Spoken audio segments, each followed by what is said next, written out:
ketika kita bukan satu-satunya manusia di bumi. Bayangkan berjalan di padang sabana Afrika 200.000 tahun lalu. Angin panas berhembus, rumput bergoyang, dan di kejauhan sekelompok makhluk berdiri tegak seperti manusia, tapi bukan manusia seperti kita. Dulu, bumi bukan milik satu spesies. Setidaknya ada 8 jenis manusia purba yang hidup berdampingan.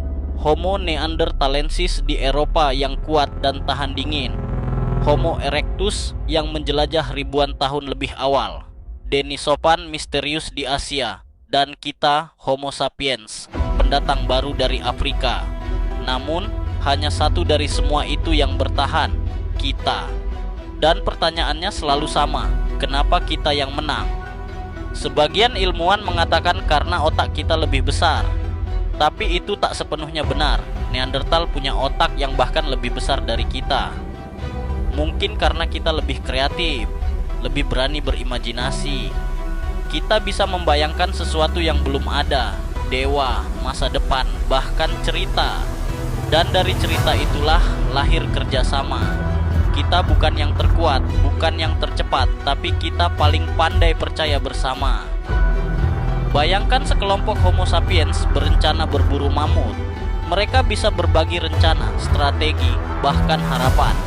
Sementara kelompok lain yang tak punya bahasa atau simbol yang cukup kompleks hanya bisa mengikuti insting.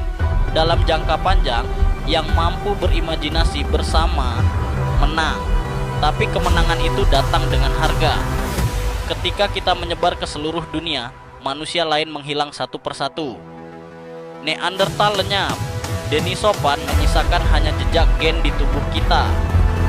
Homo floresiensis, manusia hobbit dari Indonesia, hilang entah kemana.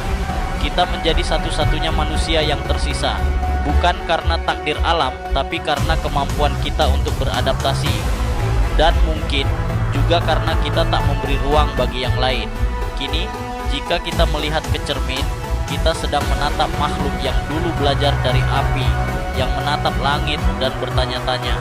Kita bukan sekadar hasil evolusi, kita adalah hasil dari ingatan panjang tentang bertahan hidup.